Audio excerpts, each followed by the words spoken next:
आज अपन परिग्रह हुए थे कृष्ण के अपन दो बन कोई राधा कृष्ण का दान का जमाया बलिका की लिखा था मुझे लिखा ना ओम कृष्ण का दायो कृष्ण के साय भी कलु मैंने तो भक्ति वेदांत पर यादों में नहीं आया मैं तो उसे कृति देव जय राम कृपाल मेरी से सोचने आदि खास तक जो कारण मैं महादेवन कृष्ण कृष्णाय कृष्णचैतन्य नामिने गौरवपुत्रनमः हे कृष्ण करुणा सिंह दीनबन्धो जगत्पते शिवकेश ज्योतिकान्त राधाकान्त नमस्ते सप्तकान्त गौराङ्गी राधे वृन्दावनेश्वरी प्रधाने सुते देवी प्रणमामि हरिप्रिये वासाकल्पतरुभ्यश्च कृतास्मभूतयोगच पतितानां पावनेभ्यो वैष्णवेभ्यो नमः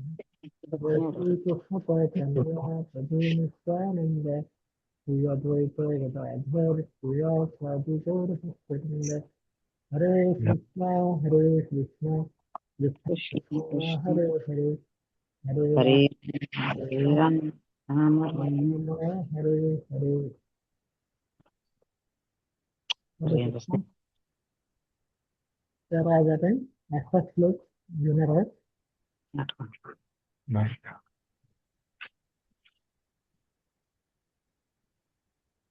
आपण वाचून झालेलं आहे का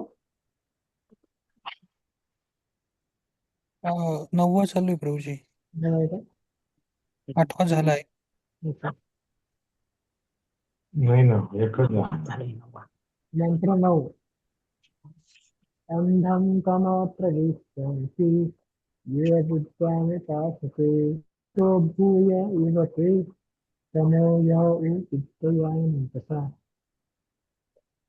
अंधम घोर अज्ञान तम अंधकार प्रविशन्ति प्रवेश करते ये जे हम अविद्या उपासते उपासना करतात तसं त्यांच्यापेक्षा भूय अधिक व अशा प्रकारे ते तम अंधकार जे सिद्धा विद्यायान ज्ञान जागृत करण्यात रसा व्यक्त असतात ह्याच्यानंतर अविद्येची उपासना करणारे अर्थात अविद्येत कार्य करणारे लोक घोर अज्ञानात प्रवेश करतील परंतु तथाकथित ज्ञानाचा विकास करणारे लोक त्यांच्यापेक्षाही घोर अंधकारात प्रवेश करतील.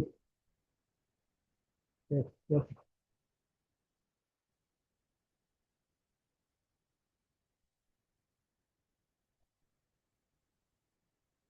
योगेश म्हणाले ते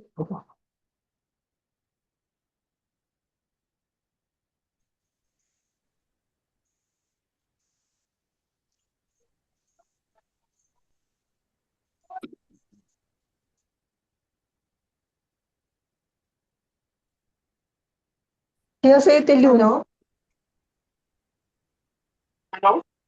हॅलो हा ताई तुमचा आवाज येत नाहीये. कोणाला वाचायला सांगितलं प्रभूजी? योगेश राहिले अ, योगेश्वर हरी प्रभू.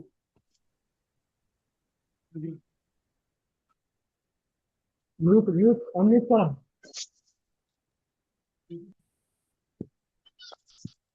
योगेश्वर हरी प्रभू तुम्ही अनम्यूट करा.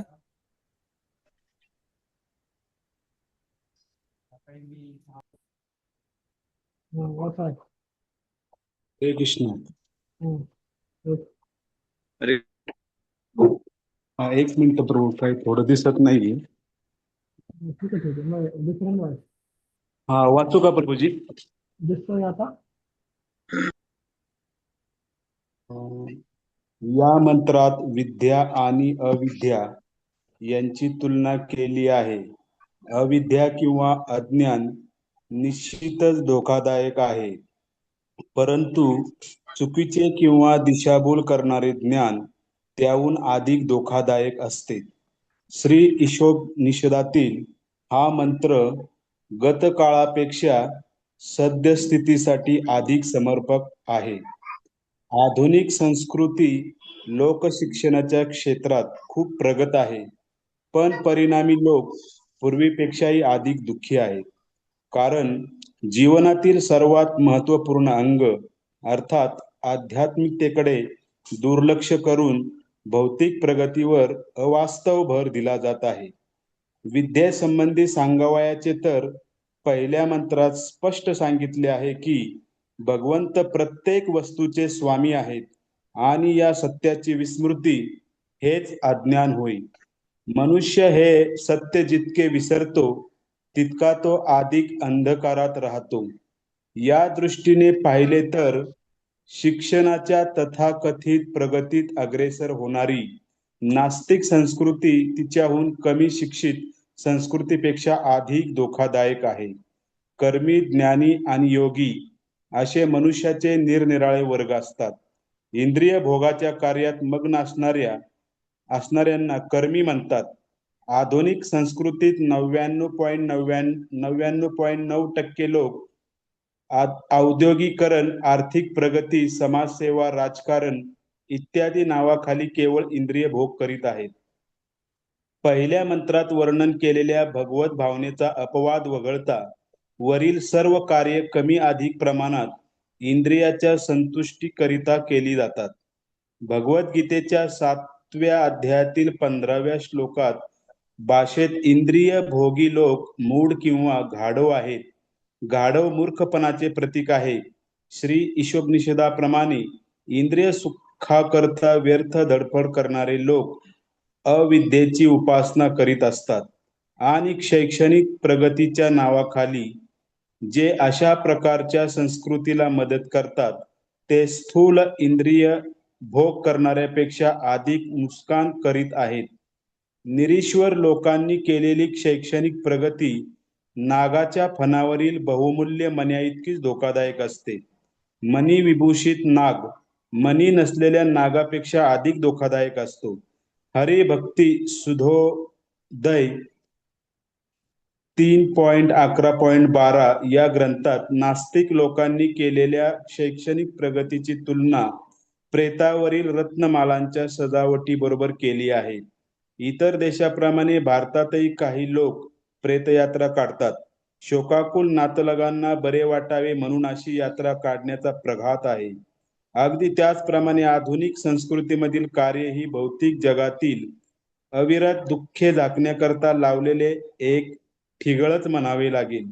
इंद्रिय भोग हा अशा कार्यामागचा उद्देश असतो, परंतु मन इंद्रियाहून श्रेष्ठ आहे, बुद्धी मनाहून श्रेष्ठ आहे आणि आत्मा बुद्धीपेक्षा श्रेष्ठ आहे. म्हणून वास्तविक शिक्षणाचा उद्देश आत्मसाक्षात्कार किंवा आत्म्याच्या आध्यात्मिक मूल्याचा साक्षात्कार हाच असला पाहिजे.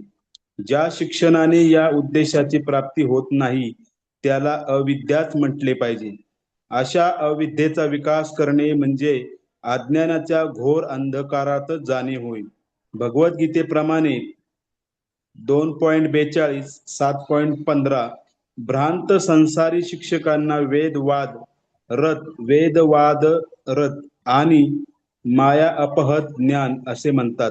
असे शिक्षक निरीश्वरवादी असुर अर्थात नराधमही असू शकतात.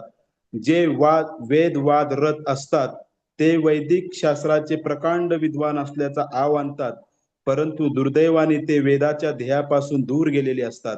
भगवंतांना जाणणे हे वेदाचे ध्येय आहे असे भगवद्गीतेत 15व्या अध्यायात 15व्या श्लोकामध्ये सांगितले असूनही हे लोक भगवंतामध्ये थोडी सुद्धा रुची ठेवत नाहीत. या उलट स्वर्ग प्राप्तीसारख्या सकाम कर्माच्या आशेने ते मोहित झालेले असतात. पहिल्या मंत्रात सांगितल्याप्रमाणे भगवंत सर्व वस्तूंचे स्वामी असल्याचे जाणून जीवनावश्यक वस्तूचा आपल्याला जितका पुरवठा करण्यात आला आहे तेवढ्यावर समाधान मानले पाहिजे. विस्मरणातील जीवात्म्यात भगवत भावना जागृत करणे हे सर्व वैदिक शास्त्रांचे ध्येय आहे. मूढ मानव समाजाला याबद्दल ज्ञान मिळावे म्हणूनही तेच देह वेगवेगळ्या प्रकारे जगाच्या विभिन्न शास्त्रात दिलेले आहे. विस्मृतीग्रस्त जीवात्म्यांचे भगवंताबरोबरचे हरवलेले नाते पुनर्जागृत करणे हे वेदांचे उद्दिष्ट आहे. अशा रीतीने मनुष्याला भगवत धाम प्राप्त करून देणे हा सर्व धर्मांचा अंतिम उद्देश आहे. परंतु वेद वाद रथ लोक भगवंतांशी असणाऱ्या विस्मृत नात्याची पुनर्स्थापना करण्याचे सोडून इंद्रिय सुखासाठी स्वर्ग प्राप्तीसारख्या दुय्यम आणि क्षुल्लक बाबींनाच वेदांचे अंतिम लक्ष समजतात. हे इंद्रिय तृप्तीची वासनाच मुळी लोकांच्या भौतिक बंधनाचे प्राथमिक कारण आहे.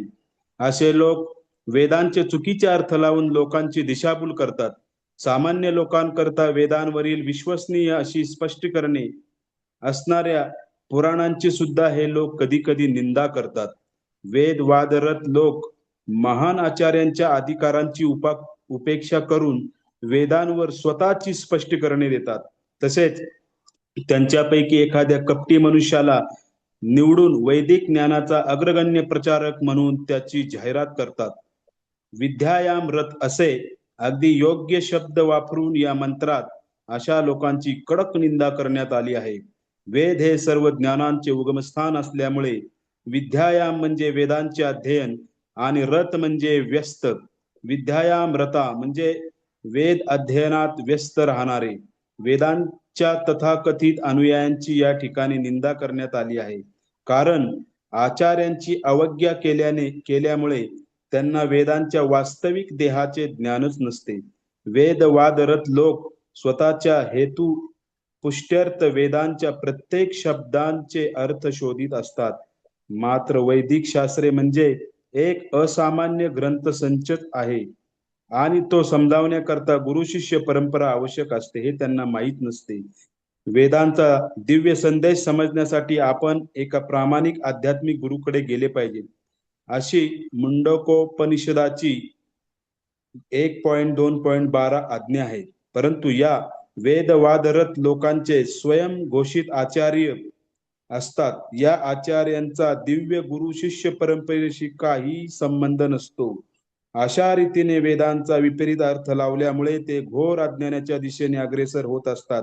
वस्तुतः ज्यांना वेदांचे अजिबात ज्ञान नाही अशा लोकांपेक्षा वेद वादरत लोक आधी घोर अंधकारात पडतात. माया अपहत ज्ञान श्रेणीतील लोक म्हणजे स्वनिर्मित भगवान. त्यांना वाटते की आपण स्वतः भगवंत असून अन्य कोणत्याही भगवंतांचे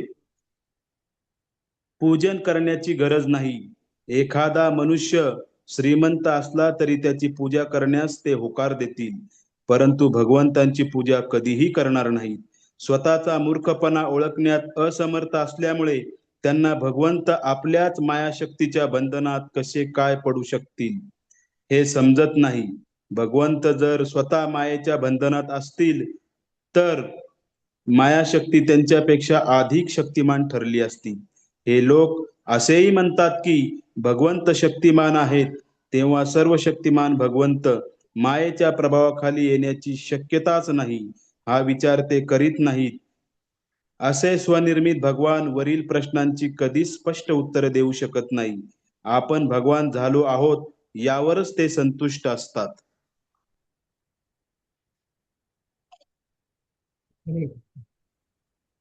तर आता आपला मधला नवीन विभाग चालू झालेला आहे. यामध्ये श्लोक क्रमांक 9 ते 11 अंतर्गत भौतिक आणि आध्यात्मिक ज्ञान भगवंतांकडे कशा प्रकारे आपण वळवलं पाहिजे त्याबद्दल आपण बघणार आहोत. तर या श्लोकामध्ये भगवंत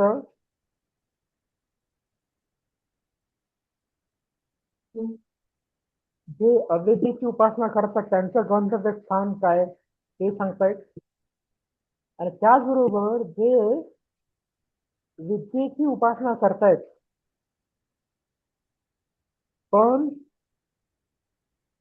गुरु शिष्य परंपरेत न राहता स्वतःच्या बुद्धीने भगवंतांना समजण्याचा ते प्रयत्न करतायत, तर अशा व्यक्तींचं गंतव्य स्थान सुद्धा अंधकारात आहे असं सांगितलेलं.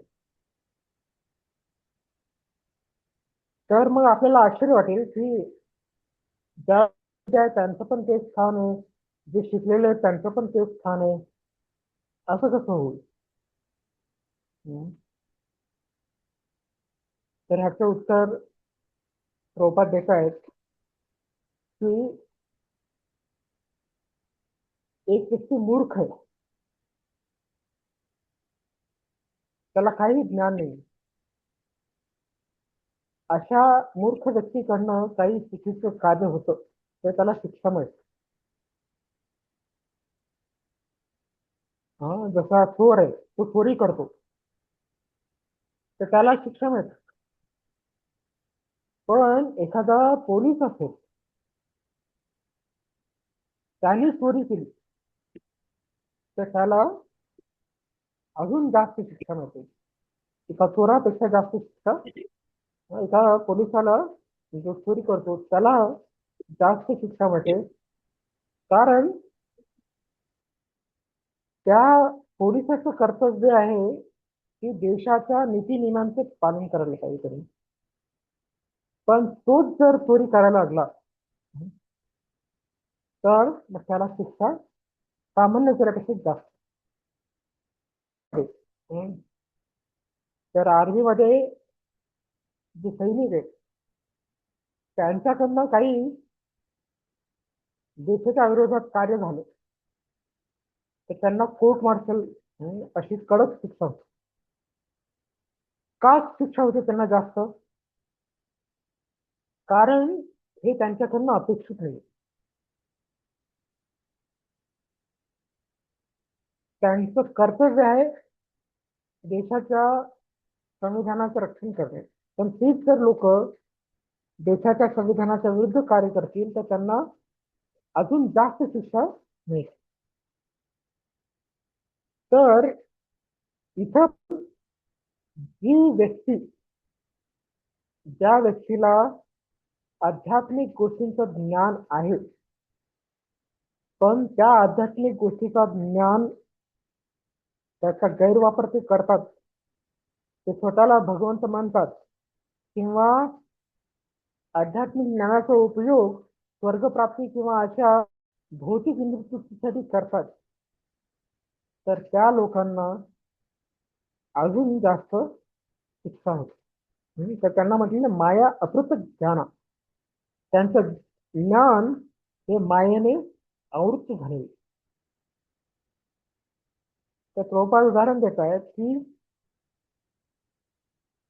आता प्रभुपाद इथं यावेळी दोन गोष्टी, एक आहे अविद्या म्हणजे व्यक्ती भगवंतांना त्याचं भगवंताचं ज्ञान नाही असा व्यक्ती आहे अविद्या, आणि दुसरी व्यक्ती आहे ज्याला भौतिक ज्ञान नाही.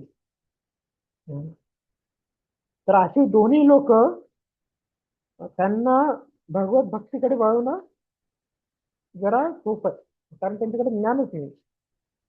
तर एखादी व्यक्ती झोपलेली असेल तर त्याला उठवणं सोपं आहे, पण एखाद्या व्यक्तीला झोपायचं सोंग करते अशी व्यक्ती असेल तर त्या व्यक्तीला उठवणं अवघड. तर जी लोक थोडीफार शिकलेले त्यांना शिक्षणाचा अहंकार होतो, मग अशी लोक भगवंताकडे वळायला त्यांना फार कष्ट घ्यावं लागतं.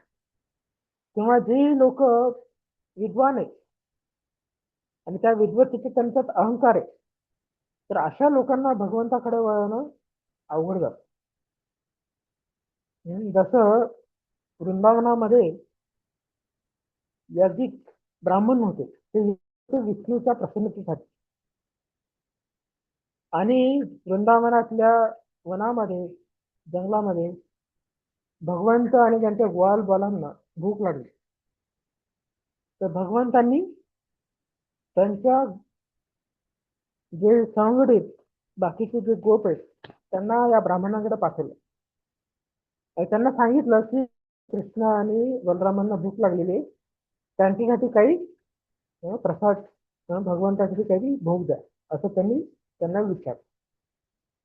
तर ते ब्राह्मण म्हणतात, अरे आमचा अजून यज्ञ झालं नाही, आमच्या यज्ञात अजून आहुती लागली नाही, पूर्णाहुती झाली नाही, अजून आम्ही विष्णू अर्पण नाही केली, तुम्हाला काही देऊ शकत असं म्हणून त्यांनी फिटाळलं. तर बघा, हे ब्राह्मण एवढे वेदाचे अध्ययन करतायत, त्यांना ज्या विष्णूच्या प्रसन्नतेसाठी ते यज्ञामध्ये आहुती देत आहेत, ते भगवंत स्वतः त्यांना मागतायत की त्यांना भूक लागली, त्यांच्या मित्रांना भूक लागली, तर त्यांचे हे तर अग्नी तर भगवंतांचे मुख आहे. पण इथे तर भगवंत स्वतः खायला तयार आहेत. तर त्यांना ते द्यायला तयार आहेत. तर अशा विद्वत्तेला काय लाभ? अशा विद्वत्तेचा काही उपयोग नाही. तर ही विद्वत्ता कशी आहे? सापाच्या डोक्यावर ठेवलेलं मणी. ती व्यक्ती विद्वान वाटते वरून, पण खाली काय आहे? सापाचा फणा आहे. तर काही काही लोक विद्वान वाटतायत, त्यांच्याकडे भरपूर ज्ञान आहेत, भरपूर श्लोक येत आहेत, पण खाली सापाचा फणा काय आहे की ते शेवटी म्हणतात, अरे आपण ब्रह्मलीन होणार आहे, आपण भगवंत होणार आहे. हा, आपण एवढी भक्ती करू, एवढी भक्ती करू की आपण शेवटी विठ्ठल होऊन जाऊ. तर अशा त्यांच्या विद्वत्तेखाली हे भगवंतामध्ये मिसळण्याचं, भगवंतामध्ये विलीन होण्याचं, ब्रह्मलीन होण्याचं विष त्यांच्यामध्ये आहे. तर अशा विद्वत्तेचा काय होतो? त्यापेक्षा जी व्यक्ती शिकलेली नाही, पण ते विठ्ठलाला, भगवंतांना प्रेमानं खाऊ घालते, ती व्यक्ती त्यांच्यापेक्षा जास्त उच्च कोटीची आहे. तो भक्त भगवंतांना जास्त प्रिय असतो. तर मग भगवंत म्हणतात गोपांना, अरे ठीक आहे, त्यांनी नाही दिलं तुम्हाला, तुम्ही त्यांच्या पत्नीकडे जा, त्या ब्राह्मण पत्नीकडे जा, त्यांना मागा. तर जसं गोपकुमार त्यांच्याकडे जातात त्या ब्राह्मण पत्नीकडे, त्यांना म्हणतात कृष्णाला भूक लागलेली आहे, बलरामांना भूक लागलेली आहे. तर ब्राह्मणांच्या पत्नी त्या सर्व घरातलं जे काही बनवलं ते घेऊन भगवंतांना देण्यासाठी येतात. तर हे ब्राह्मण पत्नीचे काही वेद यज्ञ वगैरे शिकले नाही, पण त्यांच्या हृदयामध्ये भगवंताप्रती प्रेम होतं. ते या विद्वान ब्राह्मणांपेक्षाही जास्त महत्वाचं. त्यामुळे इथं प्रभुपाद तसेच करतायत की आपल्या देशामध्ये सुद्धा आपण बघतो, जर काही लोक अडाणी असतील किंवा आदिवासी असतील, काही असतील, तर ते जे युद्धाला गेले तर जास्तीत जास्त किती लोकांना मारतील? त्यांच्याकडे एखादा बाण असेल, त्यांनी एका बाणाने एका व्यक्तीने मारतील, ते किंवा एकाला भोगसून एकाला मारतील.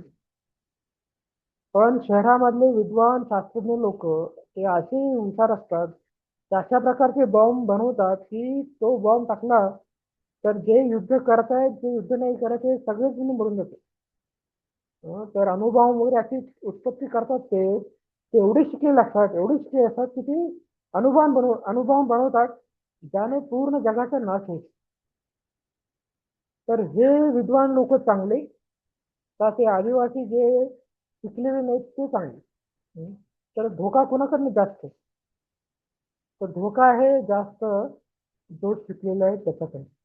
तो असं काहीतरी बुद्धी लावतो आणि इंद्रचा असा मार्ग काढतो, तो आणखीन इंद्रसुप्तीमध्ये लागतो आणि त्याचं भविष्य तो संकटात येतो.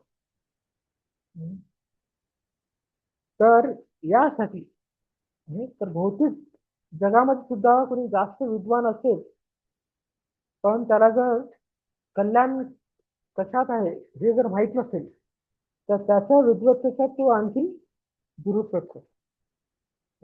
तर काही काही ठिकाणी असे कत्तलखाने आहेत की नुसते ब्लेड लावले तर त्या प्राणाला कळत पण नाही की तो मेला की नाही.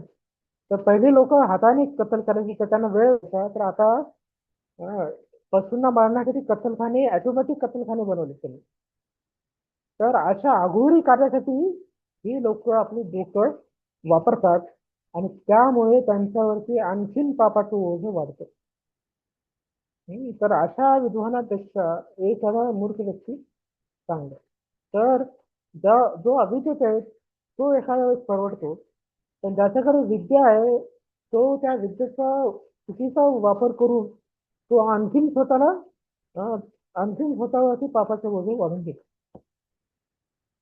तर आध्यात्मिक विद्वानामध्ये सुद्धा प्रभुपाद इथं सांगतायत की काही काही लोक किती विद्वान असतात, त्यांना एवढे मंत्र तंत्र येतात, त्याचा उपयोग कशासाठी ते करतात? स्वर्गात जाण्यासाठी. हं. तर त्यांना या मनुष्य भगवत धामात जाण्याची करायला सोडून देऊन ते या वेदवाद रथा इतके असतात की ते स्वर्गप्राप्तीसाठीच आपले इंद्रियतृप्ती जास्त व्हावी आणि स्वर्गप्राप्ती व्हावा यासाठी ते असे यज्ञ करतात. कुठलेही यज्ञ ते करतात ते असे स्वर्गप्राप्ती व्हावं, कर्मकांडचे यज्ञ करतात वगैरे, त्यात ते गुंतून राहतात आणि भगवंताकडे त्यांना लक्ष देण्यासाठी वेळ नसतो किंवा ते भगवंतांना ते साधारण समजतात. कारण त्यांच्यावरती गुरुंची कृपा नसते. ते स्वतःहून शिकलेले असतात शास्त्र आणि त्यांना गुरूंची कृपा नसते, तर ही लोक आणखीन धोकादायक ठरतात. तर आपल्याला जर काही आपलं ऑपरेशन करायचं असेल तर आपण कोणत्या डॉक्टरकडे जातो? जो डॉक्टर ज्याला शासनाकडनं परवाना भेटले, त्याला प्रमाणपत्र भेटलेले, ते हा शिकलेले, अशा डॉक्टरकडे आपण जातो का असा डॉक्टर जो घरी बसून पुस्तकं वाचून तो डॉक्टर झाला त्याच्याकडे जातो? तर आपल्याला जर जीव वाचवायचा असेल तर आपण अशा डॉक्टरकडे जातो जो शासकीय मान्यता प्राप्त विद्यालयातनं पास झालाय, त्याच्याकडे आपण जातो. तसंच जर आपल्याला काही आध्यात्मिक ज्ञान पाहिजे असेल तर आपण कुठल्या आध्यात्मिक व्यक्तीकडे जायला पाहिजे? जो आध्यात्मिक व्यक्ती स्वतःहून अध्ययन करून तो हुशार झालेला आहे, पण तो कुठल्या गुरुचा आश्रय घेतला नाही, त्याला मोठ्या मोठ्या डिग्री प्राप्त झाले, भगवतीचा डिग्री, षडसंदर्भ डिग्री आणि अशा डिग्री त्याला प्राप्त झाल्यात, मोठे मोठे विद्वान त्याचे साहित्य वाचून झालेले, पण त्याच्या वाईट सवय त्याचं गेलेलं नाही. अशा विद्वान व्यक्तीकडे जाऊन आपण आध्यात्मिक गोष्टीचे जर उपाय किंवा त्यांच्याकडनं काही सल्ला घेतला तर ते आपल्याला हितकारक असणार आहे का? नसणार आहे. कारण ते कधी कधी म्हणतात, अरे तू भगवंत आहे, मी भगवंत आहे, आपण सगळेच भगवंत आहे, अशी ती मायावाद कल्पना आपल्यासमोर प्रस्तुत करतात. तर अशा विद्वान लोकांच्या संगतीमध्ये आपली दुर्गतीच होईल. त्यामुळे आपण नेहमी बघायला पाहिजे की आध्यात्मिक व्यक्ती ज्याच्याकडनं आपण ज्ञान घेण्याचा विचार करतोय ती व्यक्ती गुरु परंपरेत येते का? जर ती व्यक्ती गुरु परंपरेत येत नसेल आणि ती फार महान विद्वान असेल तरी त्या विद्वत्तेचा काहीही लाभ नाही.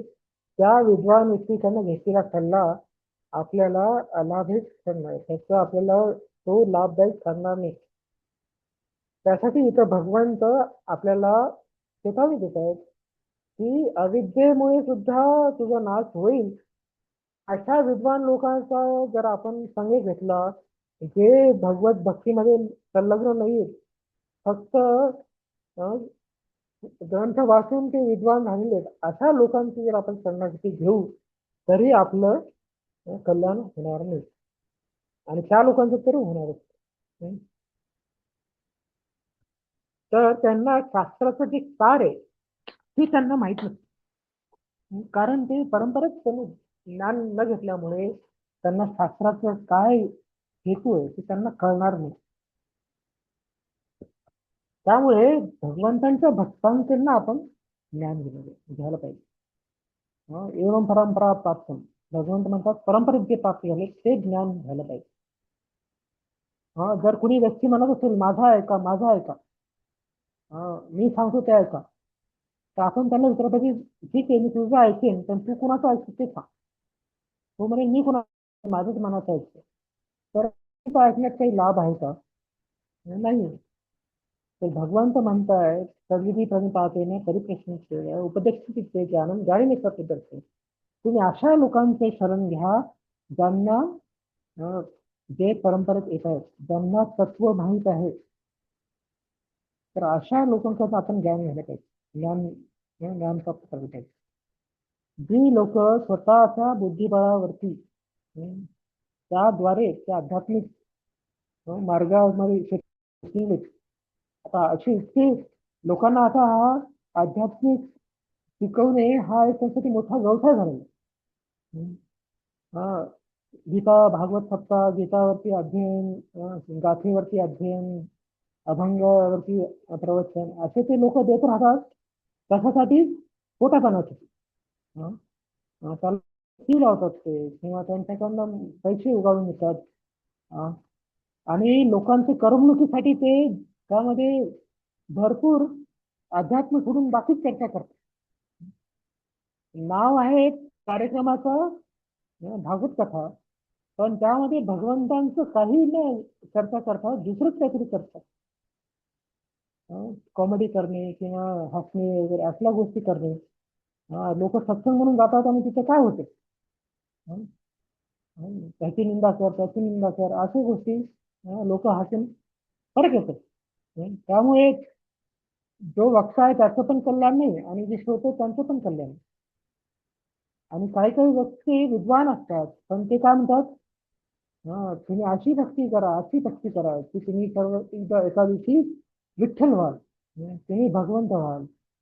तर असं बोलणारा तो विद्वान, तो तर किती घातक आहे.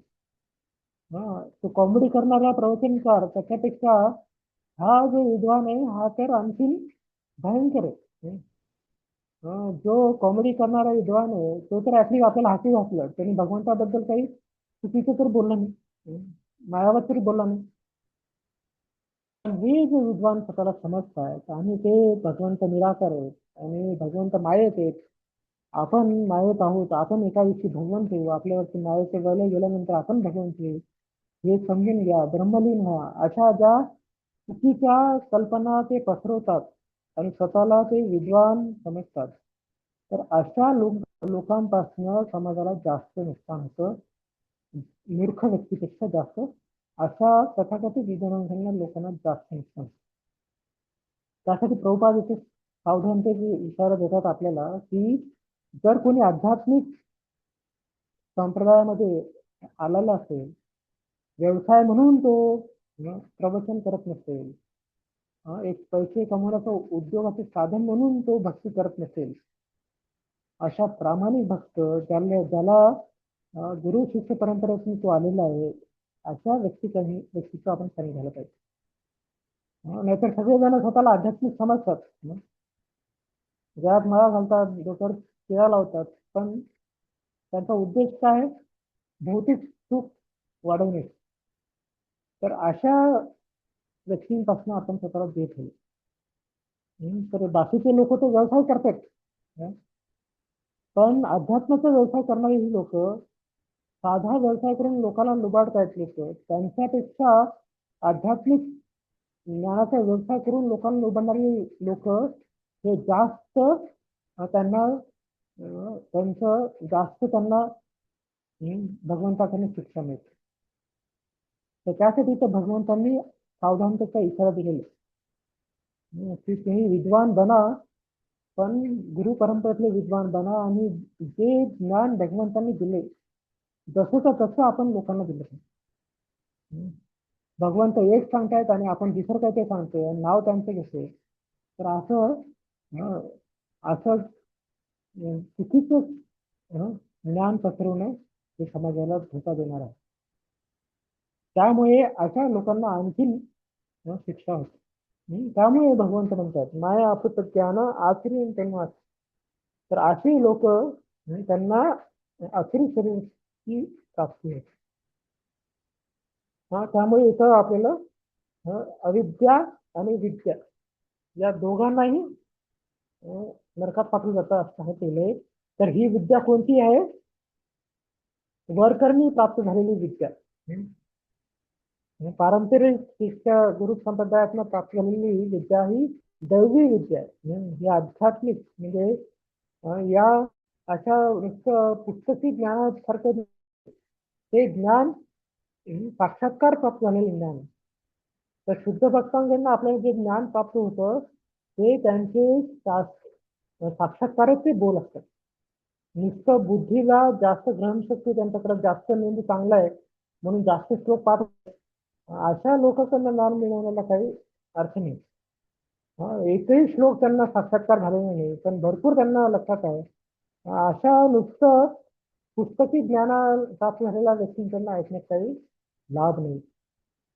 पण जे भक्त जे ज्ञान भगवंताने दिलेले ते आत्मसात करून पोटापाण्यासाठी ते ज्ञान असं ते दुसऱ्यांना देत नसते, पण लोकांचं खरंच कल्याण होऊ म्हणून ते ज्ञान देत आहेत. तर अशा भक्तांकडनं आपण ऐकतो. तर प्रभुपादांच्या अगोदर इतके सारे गीतेवरती टीका झालेले आहेत, भरपूर लोकांनी टीकेलेली, आणि भरपूर लोक अमेरिकेत परदेशात जाऊन गीतेचा प्रसार करण्यासाठी पण प्रयत्न केले, तर त्यांना काही यश प्राप्त झालं नाही. कारण त्यांचा हेतू भगवंतांचे गुणगान करण्याचा नव्हता. तर शिलप्रभुपादांचा हेतू ती खरी भक्ती जी आहे तो की अप्रतिका, जी सर्वात उत्तम भक्ती ती शिकवण्याचा किती प्रयत्न केला, आणि त्यांच्यामुळे ती सिद्ध भक्ती आपल्याला प्राप्त झालेली. त्यामुळे आपण सुद्धा सावध असलं पाहिजे की एखादी व्यक्ती ज्ञानी आहे, पण त्याचं ज्ञान भक्तीमध्ये परिवर्तन होतं का मोक्षामध्ये तिने भगवंत बनेल, ब्रह्मलीन होईल, अशा तुच्छ दर्जाच्या विचारामध्ये त्यांचं ज्ञान आढळत असते, ते आपण बघायला पाहिजे. तर हे जे ब्रह्मसौख्य किंवा हे जे ब्रह्मलीनता वगैरे ते भक्तांसाठी पिशाची प्रमाणे ते नकोच आहे भक्तांना, कारण त्यामध्ये सेवा भाव नाहीच आहे. जर कोणी ब्रह्मांमध्ये लीन झाला तर त्याला काय सेवा असणार, भगवंतांच्या त्या शांतीमध्ये त्याला काय सेवा असते, काहीच सेवा नसते.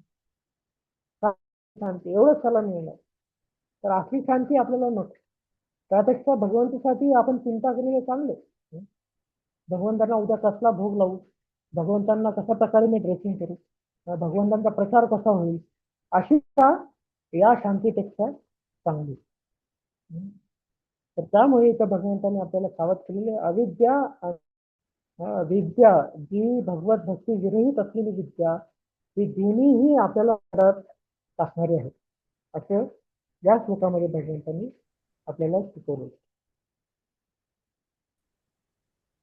मंत्र 10. अन्यदेवाहु विद्यया अन्यदाहुर्विद्यया इति शिष्टमध्ये धीराणाम येन वित्तस्थिरे.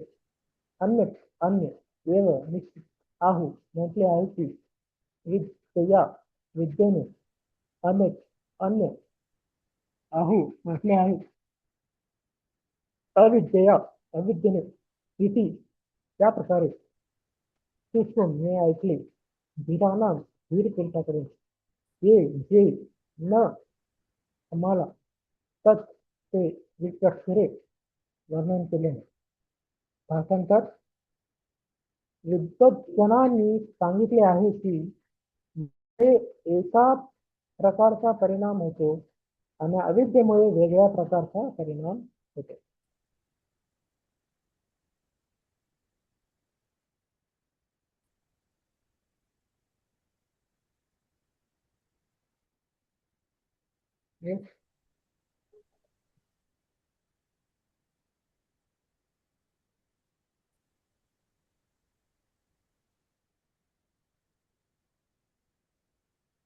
कोणाचे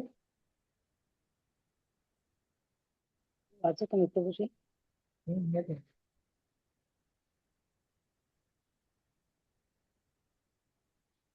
ओके.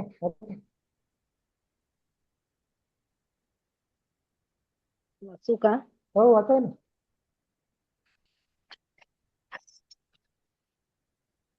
भगवत तात्पर्य भगवद्गीतेच्या 13व्या अध्यायात 13.8 व 12 सांगितल्याप्रमाणे निम्नलिखित मार्गाने विद्याचा विकास करावा. एक पूर्ण सज्जन वृत्तीने दुसऱ्यांचा योग्य आदर ठेवला पाहिजे. 2 केवळ प्रसिद्धी आणि नावासाठी स्वतःला धार्मिक म्हणू नये.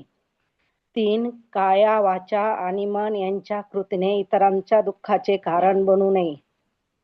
4 इतरांच्या चेतावणीला न जुमानता आपण सहिष्णुता दाखविण्यास शिकले पाहिजे. 5 दुसऱ्यांबरोबर वागताना दुपट्टीपणा करता कामा नये. 6 आपल्याला क्रमशः आत्मसाक्षात्कारापर्यंत नेऊ शकणाऱ्या प्रामाणिक आध्यात्मिक गुरुचा शोध घेतला पाहिजे. अशा गुरुला शरण जाऊन त्यांची सेवा करून त्यांना सुसंगत प्रश्न विचारले पाहिजेत.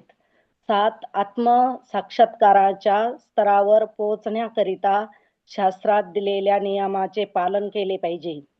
8. शास्त्रांचे सिद्धांत दृढतेने समजून घेतले पाहिजेत. 9. आत्मसाक्षात्काराकरिता बाधक असणाऱ्या सवयीचा पूर्णपणे त्याग केला पाहिजे. 10. शरीराच्या पोषणासाठी आवश्यक वस्तूपेक्षा अधिक गोष्टींचा संग्रह करू नये. 11. भौतिक शरीराबरोबर मिथ्यात्वाने तादात्म्य ठेवू नये, तसेच शरीर संबंधी वस्तूबरोबर ममत्व असू नये.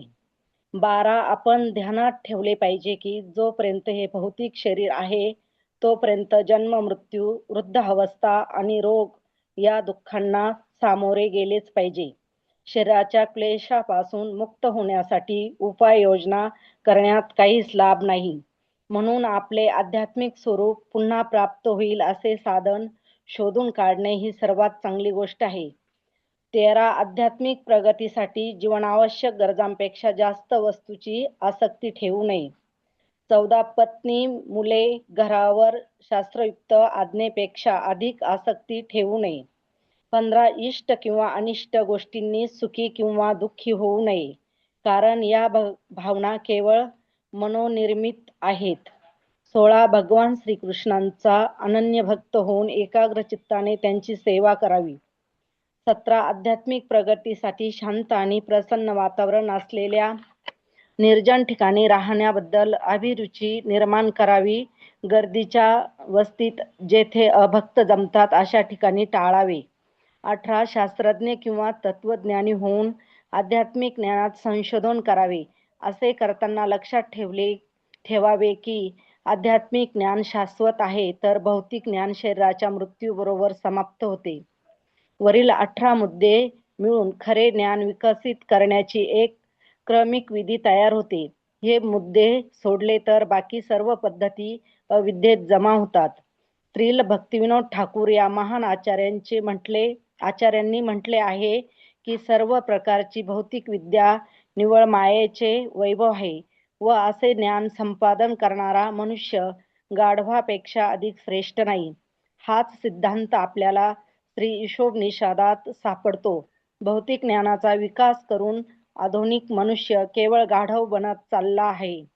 काही भौतिकवादी राजकीय नेते अध्यात्माचे सोंग आणून सध्याच्या संस्कृतीला आसुरी म्हणतात, परंतु दुर्दैवाने भगवद्गीतेत दिलेल्या खऱ्या ज्ञान संपादनाच्या मार्गाची ती उपेक्षा करतात.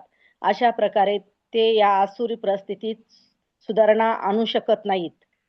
हल्लीच्या वातावरणात एक मूल सुद्धा स्वतःला आत्मनिर्भर समजते आणि वडीलधाऱ्यांचा थोडा सुद्धा आदर ठेवीत नाही.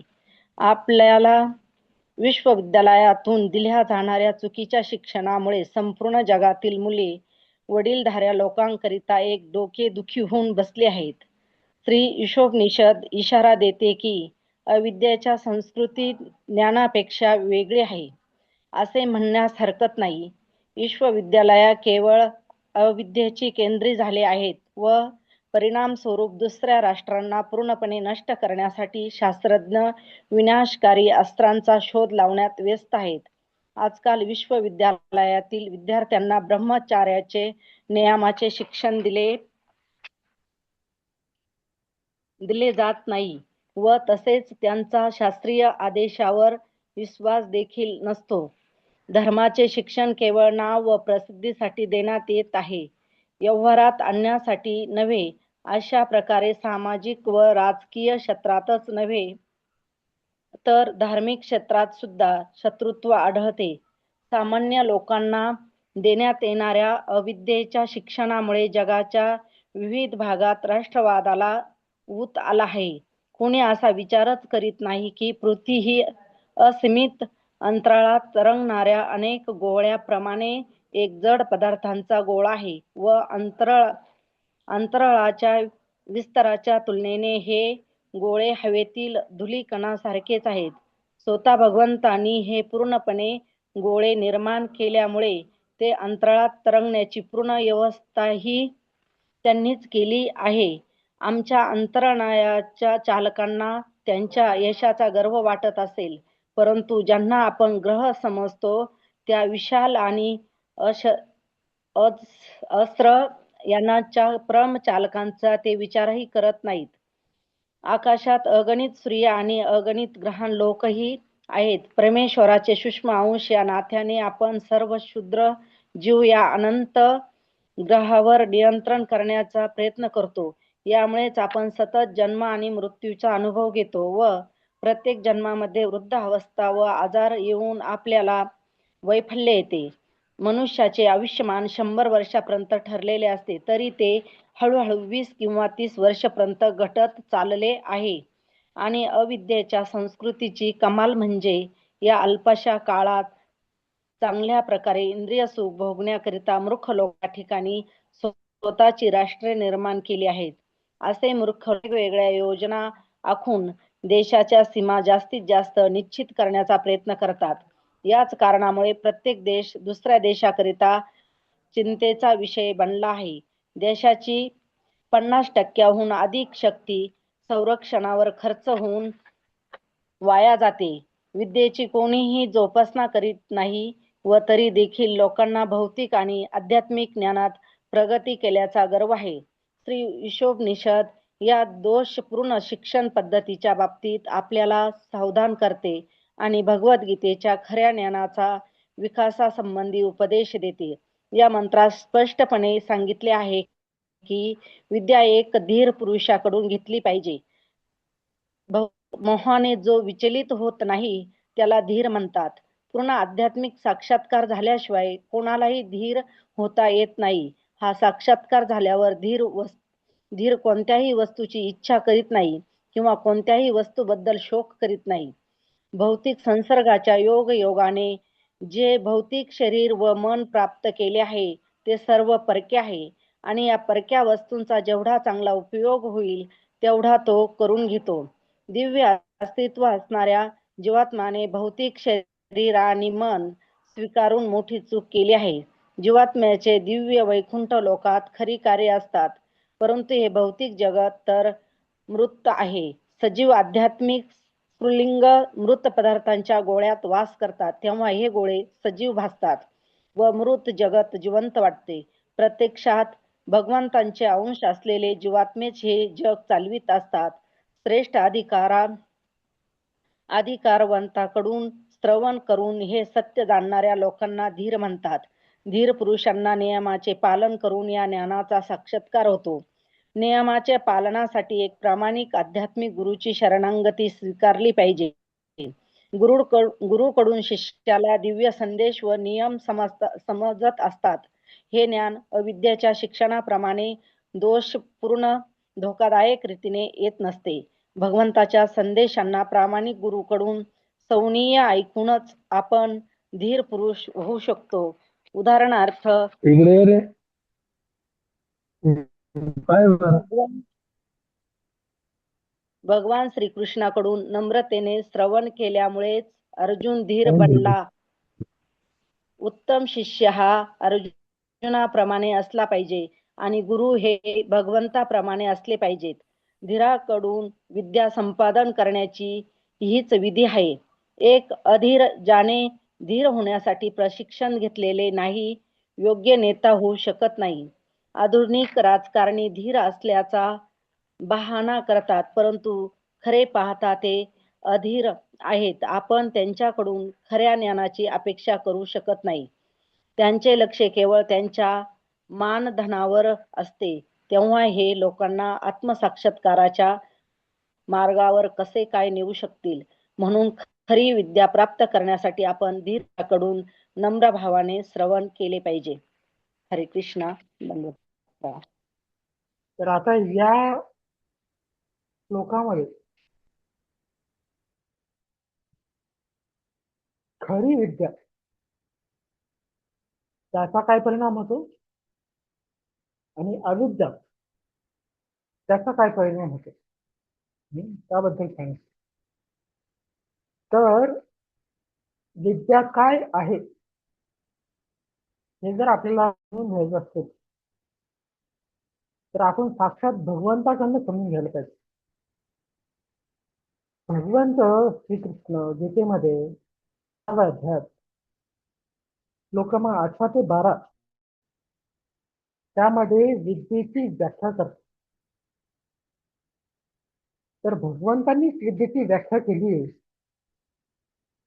तर त्या गोष्टी विद्या आहेत. आणि भगवंत सांगतात की मी या ज्या गोष्टीची व्याख्या करतोय याच्या व्यतिरिक्त जे काही आहे ते सर्व काही अविद्या आहे.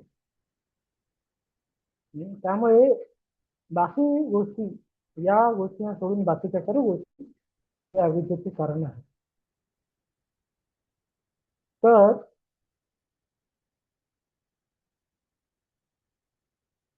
हा श्लोक आहे, अमानित्वम अभिनित्वम अहिंसा शांतम आचार्योपासनम धैर्यम आत्मविनिग्रह इंद्रियार्थेषु वैराग्यम मनमहंकार जरा व्याधि दुःख दोषान दर्शनम आसक्तिर्नभिसंग पुत्रदार गृहादिषु नित्यं समचित्तत्वम् इष्टानिष्टापति पतिषु मयि च अनन्ययोगेन भक्तिर्व्यभिचारिणी विद्युत्सदेशे विश्वं रतिर्जन संसदि अध्यात्मज्ञान नित्यं तत्त्वज्ञानान एतज्ज्ञानमिति प्रोक्तम् अज्ञानं यतदो अन्यथा.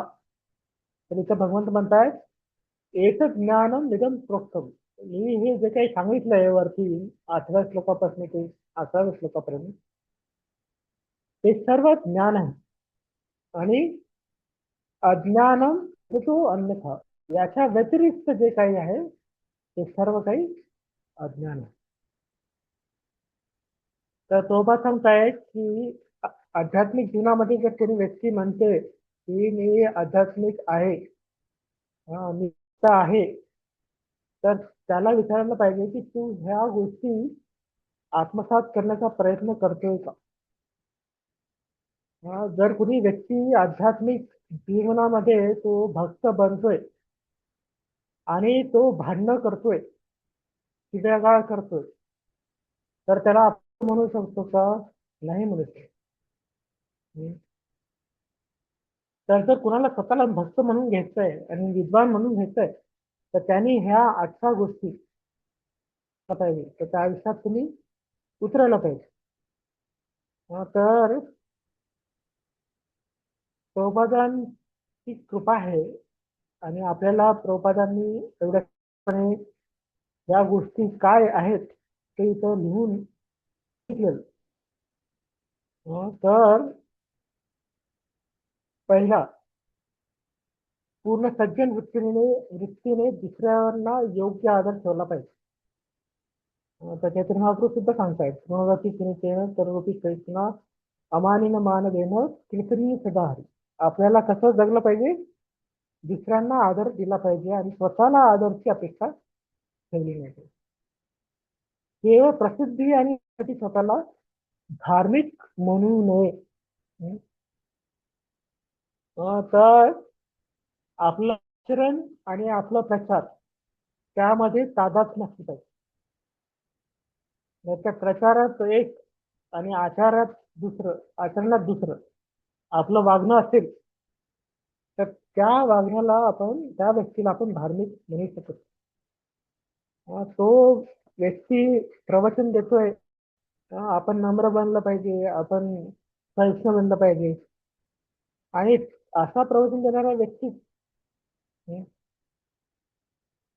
तो भांडणं करत असेल, दुसऱ्यांना शिवीगाळ करत असेल, तर त्याचं आणि त्याच्या वागण्यात अंतर. बोले तैसा चाले त्याची वंदावी पाऊले.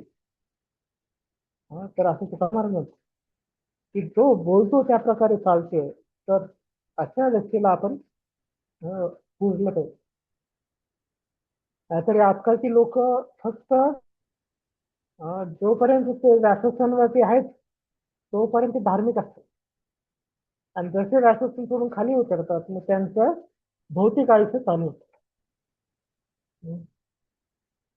तर असं फक्त पोटा पाण्यासाठी धार्मिक बनण्यात काही अर्थ नाही.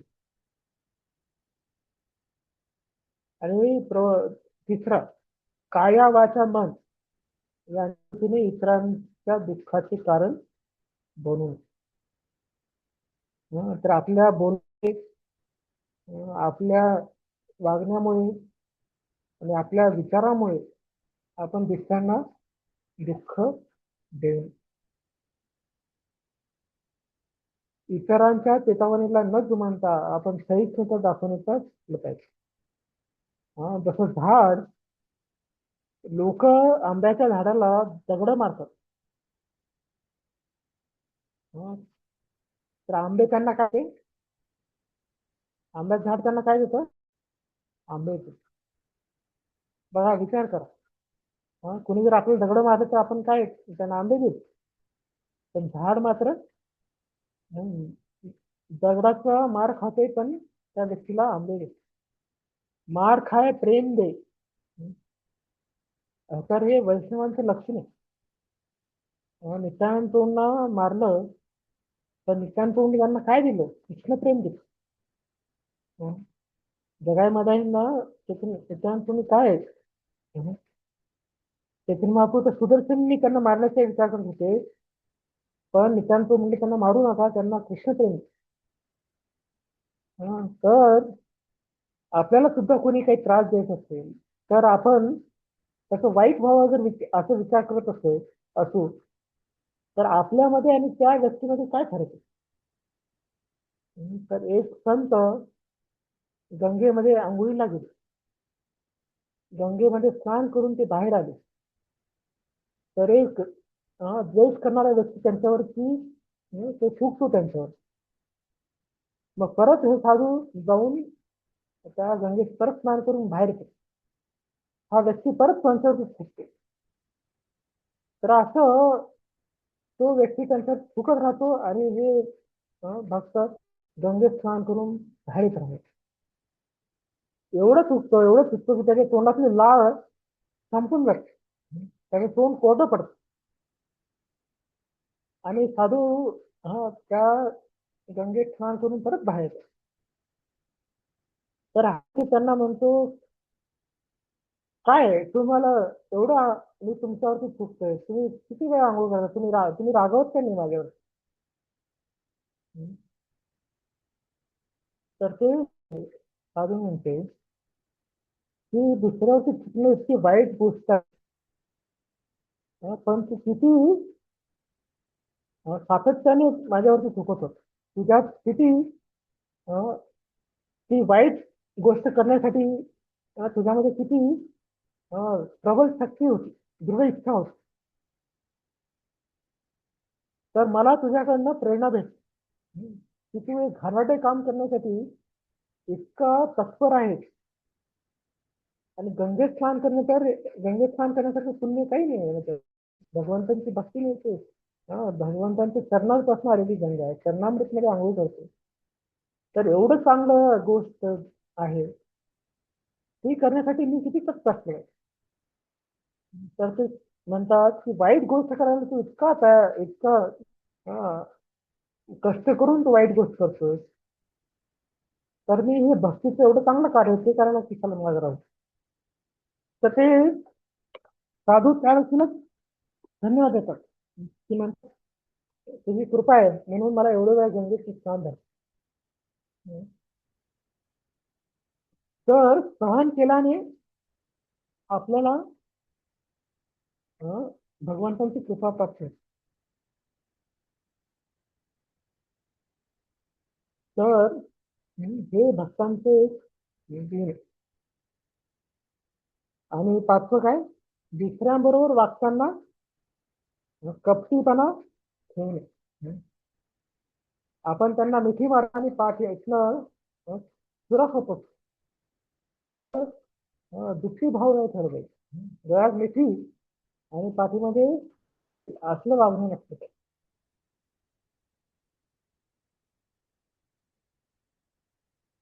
त्याचबरोबर 6वा गुण काय, आध्यात्मिक गुरूंचा शोध घेतला पाहिजे.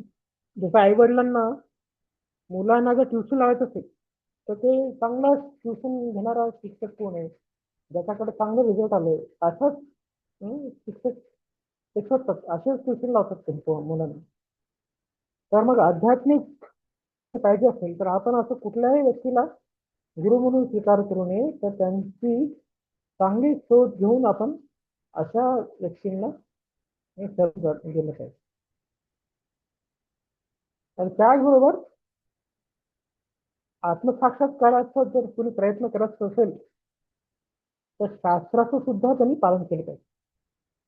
असं नाही की मी गुरु स्वीकारलाय, आता गुरूंची गुरुवर तुम्ही सगळं टाकलं, मला भगवंतामत घेऊन सर्व तरी गुरुवरती टाकले, मी आता इंद्रिय तृप्ती करेन, मी वागेन, स्वराचारी राहील, आता माझी दीक्षा झाली म्हणजे गुरुचं आता काम आहे मला भगवंतामत घेणे, असलं वागणं नसलं पाहिजे. तर आपण नेहमी शास्त्राच्या सीमेमध्ये राहून आपलं वाचन ठेवलं पाहिजे. शास्त्राच्या बाहेरचं काही चुकीचं वागलं नाही पाहिजे.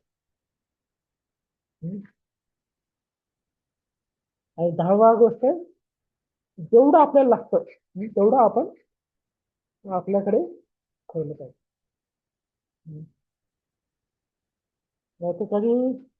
कधी कधी आपण गोष्टी जमवण्यासाठी आपलं वेळ सगळं लावतो आणि सगळ्या गोष्टी जमल्यावरती जेव्हा भोग करण्याची वेळ येते, जेव्हा त्या सुखाला प्राप्त करण्याची इच्छा वेळ येते, त्यावेळेस आपलं शरीर निकामी होतं. मग अशा गोष्टी जमा करून ज्या सोडून जायचे त्यासाठी वेळ घालवण्यापेक्षा जी गोष्ट आपल्याला येणार आहे ते म्हणजे भगवंतांची भक्ती, त्याच्यामध्ये आपण आपला वेळ लावला पाहिजे. तर जो भक्त आहे त्याला माहित आहे की कुठली गोष्ट माझ्या बरोबर मेल्यानंतर येणार आहे ती गोष्ट मी करायला पाहिजे. तर भगवंतांची भक्ती ही आपल्या मृत्यूनंतर येणार आहे, त्यामुळे ती जमा करण्यासाठी आपण प्रयत्न केले.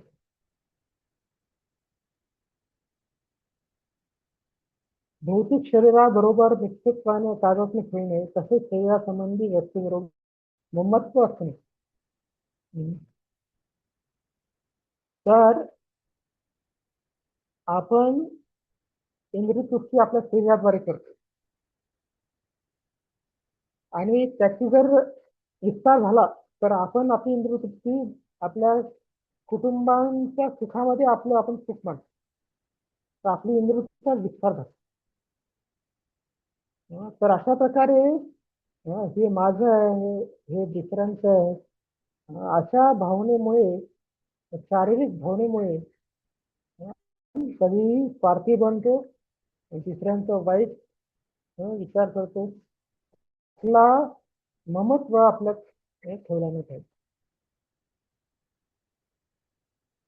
आणि त्याचबरोबर जन्म मृत्यू जराव्याधी दुःख दोषांग दर्शन, आपल्याला जन्म मृत्यू वृद्धावस्था रोग या दुःखांना बघून आपल्याला शरीरावरती प्रेम न ठेवता या शरीराचे ही जे हाल होणार जन्म मृत्यू जराव्याधी, त्या येणाऱ्या वाईट काळापासून आपण आपल्याला वाचवलं पाहिजे. तर जो आपला आता जर आपलं शरीर चांगलं असेल, आता कुठलं आजार नसेल, तर त्यावेळेस आपण ते शरीर भगवंतांच्या हे लावलं पाहिजे. तर असं न करता आपण आपले शरीर इंद्रिय तृप्तीमध्ये लावू तर त्या शरीराला ज्याची गती मृत्यूमध्ये आहे, त्याची गती वृद्धावस्थेत आहे, त्याची गती रोग अवस्थेत आहे, तर त्यावेळेस भगवंतांची भक्ती करण्यासाठी आपल्याकडे वेळ नसणार.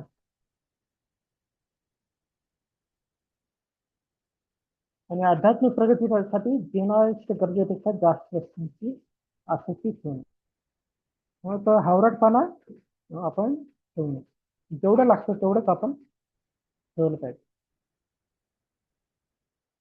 आणि आपल्यावरती पत्नी, मुले आणि घर यांच्यावरती आपण जास्त आसक्ती लावू नये, पण जबाबदारी मात्र घेतली पाहिजे. कारण जर आपण जबाबदारीने या घरच्या सदस्यांची काळजी घेऊ तर ते भगवंतांना प्रसन्न करते. कारण भगवंत स्वामी मानले तर त्यांची प्रजा आपल्या घरातले बाकीचे सदस्य, तर भगवंतांना जर प्रसन्न करायचं असेल तर भगवंतांची जी प्रजा आहे त्यांची काळजी घ्यायला पाहिजे. पण त्यांची काळजी कशी घ्यायला पाहिजे? त्यांची काळजी जी आध्यात्मिक कार्याकडे ते वळतील त्या त्या गोष्टी काळजी घेत. असं नाही की मुलगा म्हणाल मला दारू आणा, म्हणतो आपण म्हणून अरे मी काळजी घेणार, तू जे माहिती ते देणार. तर असं त्याने काही चुकीचं मागलं तर देऊ, तर ते शास्त्रोक्त आज्ञेसारखं नाही. इष्ट अनिष्ट गोष्टींनी दुःखी किंवा दुःखी होऊ नये. कारण या भावना केवळ मनोनिमित्त आहे. तर एकाचं दुःख दुसऱ्याचं सुख असतं. जसं दिवाळीनंतर लोक आजारी पडले, त्यांचं पोट दुखून आजारी पडले, तर लोकांना पोट दुखतं, त्यांना पोटामध्ये त्रास होते. पण ते जेव्हा डॉक्टरकडे जातात आणि भरपूर लोक तिथे असतात पेशंट, तर त्यावेळेस पेशंट लोक दुःखी असतात. पण जे ज्यांचा व्यवसाय आहे, त्यांचे मोठे मोठे हॉस्पिटल्स आहेत, त्याचे मालक लोक ते खुश होतात की बरं आहे आपल्याला पैसे मिळतात. कोरोनामध्ये बाकी सगळे व्यवसाय बंद होते, पण जे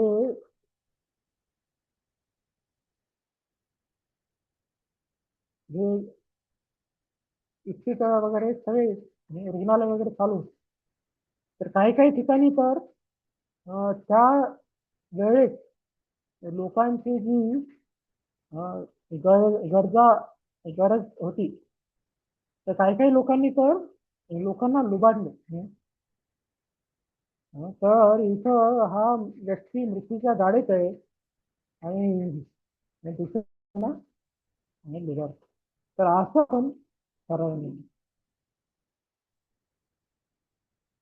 आणि कळावं, भगवान श्रीकृष्णांचा अनन्य भक्त होऊन एकाग्र चित्ताने त्यांची सेवा करा. अनन्यचिंत्यं मां ये उपासते तेषां नित्यस्थानां योगक्षेमी वहामि. जर आपलं लक्ष भगवंतांना प्रसन्न करण्याचं असेल तर त्यात आपलं कल्याण आहे. तर एकदम दुसरं काही भगवंताकडं मागणी न करता फक्त भगवंतांना प्रसन्न करण्यासाठी आपण भक्ती करू, तर ती भक्ती आहे.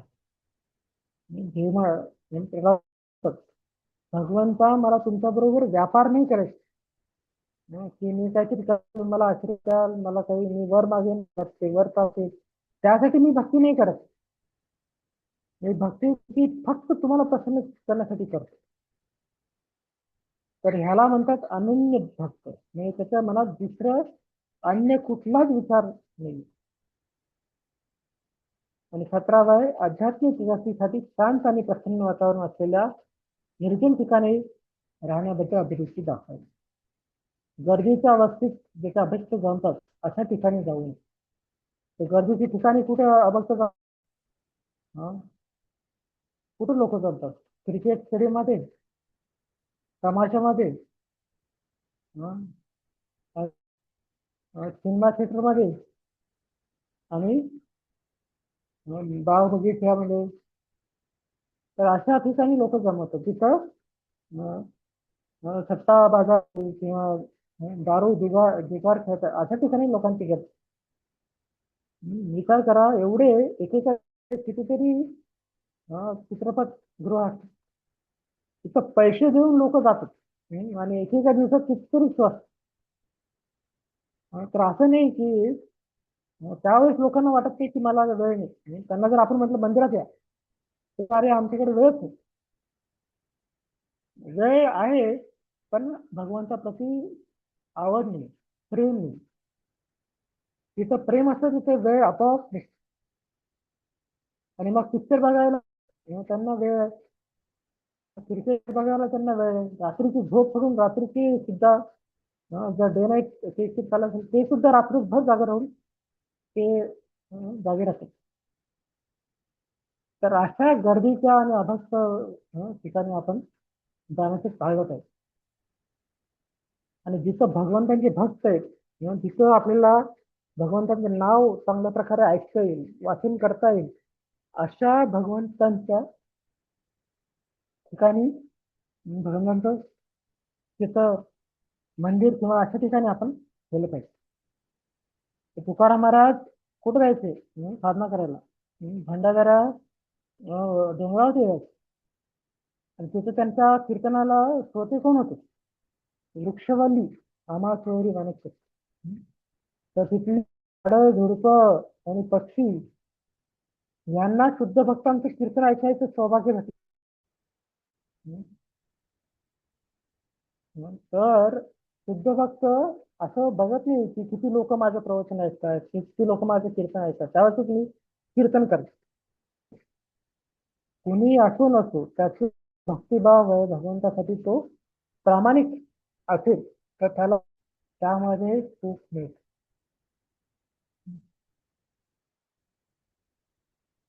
आणि सगळ्यात शेवटचा जो विद्येचा विषय तो म्हणजे आपण आध्यात्मिक ज्ञानामध्ये आणखीन रुची घेतली पाहिजे. जसे आपले आचार्य लोक सगळे जीव गोस्वामी, सनातन गोस्वामी, देव गोस्वामी यांनी भक्तीच्या विषयावरती कितीतरी पुस्तकं लिहिलेली. तर या अशा गोष्टी वाचण्यासाठी आपल्याला वेळ काढला पाहिजे. तर ह्या अशा गोष्टीने ज्ञान, आध्यात्मिक ज्ञान होतं. तर ह्याच्या व्यतिरिक्त जर आपण जगात काही करत असतो तर ते सगळं काय आहे? अज्ञान. तर समजा कोणाकडे एक डिग्री असते तर त्याला त्याला त्याचा अहंकार येतो आणि बरंच 4-5 डिग्र्या केल्या असतील की त्याचा अजून अहंकार वाटतो. पण हे जे ओझ आहे जितकं जास्त शिकतायत ते भौतिक गोष्टी तेवढं त्यांचं ओझं वाढते त्यांच्या डोक्यावर. तर भक्तिनाथ ठाकूर अशा लोकांना काय म्हणतात? गाढ होईल गधा. ते जास्त ज्ञान पाझळत आहेत, शिकण्याचा प्रयत्न करतात, पण त्यांची वृत्ती काय होती? जर ते भगवंतांपासून दूर जात असतील तर ते एका गाढवाच्या यासारखं वाहतात. गाढवाला खायला असंच मिळते चारा इकडे तिकडे, त्याला वाटतं की कष्ट केल्याशिवाय मला खायला काय मिळणार. तर धोबी त्याला फुकटचं राबून घेतो. आणि असं नाही की धोबी त्याला चारा खावतो, तो फक्त सोडतो त्याला. तर त्याला वाटते अरे मी एवढे कष्ट केले म्हणून मला खायला सोडले. तर असा तो त्यात गाढवपणा. तर त्याच प्रकारे लोकांनी फक्त भौतिक ज्ञानाचा विकास करून जर आहार निद्रा भयमेथून याच्या बाहेर न पडता आध्यात्मिक ज्ञानाची जिज्ञासा न करता जर असेच ते फक्त खाणी-पिणी झोपणे मला करणे यात ते घालत असतील तर ते आध्यात्मिक दृष्टीने ते गाढवाप्रमाणेच आहे.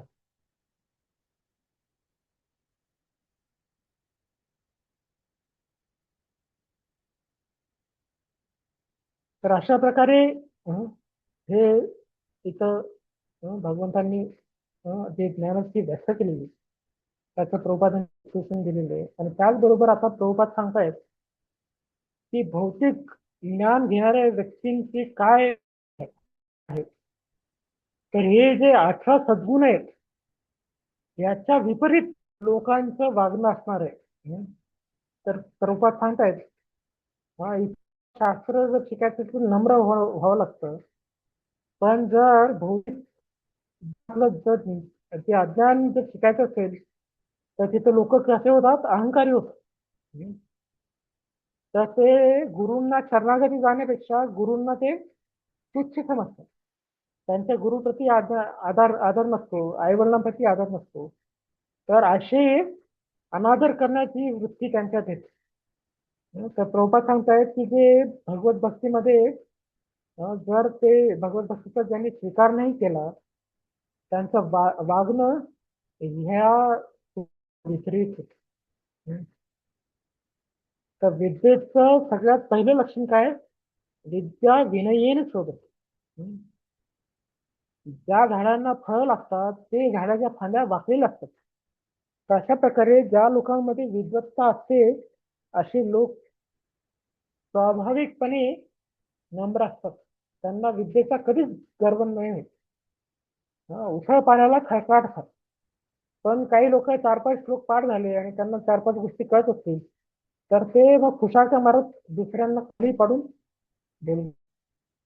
तर असलं ज्ञान ज्यामध्ये नम्रता नाही ते देशदुखी होणार. तर प्रभुपाद सांगतायत की आजकालची जी तरुण पिढी आहे त्यांना काही शिक्षकाप्रती आदर सन्मान नाही आहे आणि अशी मुलं शिक्षकांना विद्यालयांना देखील सांगतायत.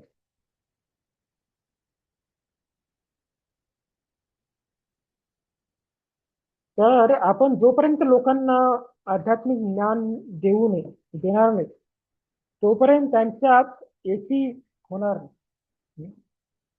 कारण जेव्हा आपण आपल्या परमपिता भगवान कृष्णाशी जोपर्यंत आपला संबंध जुळत नाही तोपर्यंत आपण बाकीच्या लोकांना आपला भाऊ म्हणून मानणारच नाही. अशा प्रकारे जर भगवंतांना केंद्रबिंदू ठेवणार नाही तर त्यांच्यामध्ये एकी होणं अशक्य आहे. त्यासाठी प्रभुपाद वेगवेगळे उदाहरण आहेत. कोणी पायलट असेल त्याला गर्व होतो की मी विमान चालवतो. पण भगवंतांनी एवढे मोठी मोठी विमानं पृथ्वी चंद्र सूर्य असे जे मोठे मोठे ग्रह आहेत त्यांना भगवंत असंच चालवतो. तर ते भगवंत किती महान आहेत हे त्याला कळायला पाहिजे. किंवा त्याच्यामध्ये काय होईल.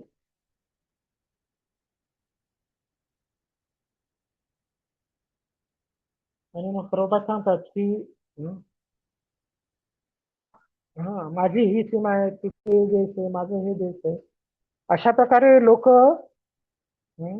जमिनीचा वाटाघाटा करून ते मग एकाची आत्महत्याच्या स्तरावर न बसता हा माझा देशातला नागरिक आहे तो त्या देशातला नागरिक आहे मग एकमेकाला ते त्रास देतात आणि युद्ध वगैरे करतात. जे सध्याची परिस्थिती आपल्याला माहित असते. कारण तिथं कृष्ण केंद्रबिंदू नसल्यामुळे असे समस्या उद्भवतात.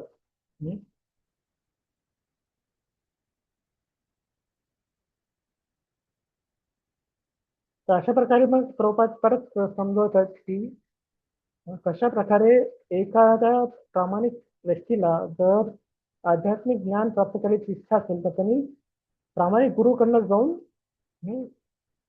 त्यांच्याकडनं शिक्षण घेतलं पाहिजे. त्यांना शरणागत झालं.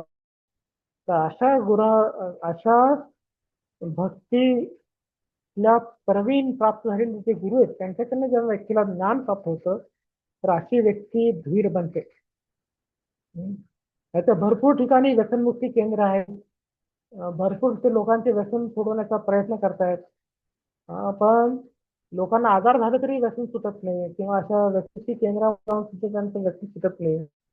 कारण जोपर्यंत आपण स्वतःला भक्त बनवत नाही तोपर्यंत आपल्या आतले वाईट गुण जाणं अशक्य. तर हरावं अभक्त असते कुठं महत्व.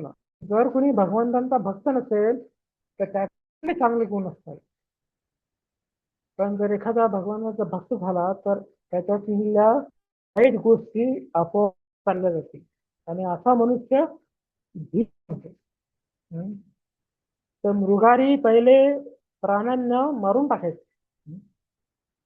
त्यांना तडफडून मारायचे. तो नारद मुनीचा शिष्य झाला. मग त्यानंतर जेव्हा नारद मुनी त्याला भेटायला आले तर तो त्यांना दंडवत करणार होता. पण तेवढ्यात खाली मुंग्या बघून त्याने दुसऱ्या ठिकाणी दूर जाऊन नारद मुनी दंडवत केले. आणि नारद मुनी त्याला म्हटले अरे का तू एवढ्या दूर जाऊन का प्रणाम केला.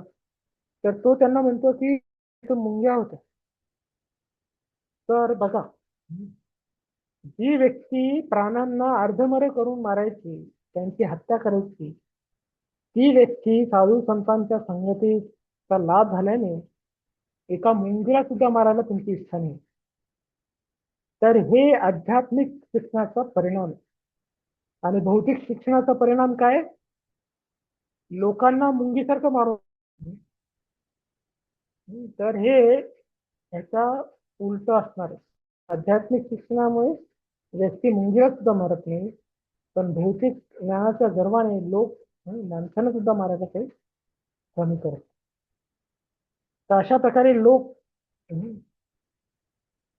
त्यांचं वागणं हे जरी त्यांच्याकडे मोठ्या मोठ्या डिग्र्या असतील, पण त्यांचं चारित्र्य मात्र त्या डिग्री सारखं नसतं. तर एक मोठा डॉक्टर होता, तो इतके गर्भपात करायचा की लोकांना त्याला पकडताच येत नव्हतं की तो गर्भपात करतो. भरपूर वेळा तिथे लोक धाड टाकायचे, पण त्यांना तिथं काही त्याचं तिथं त्यांना काही हेच सापडायचं नाही.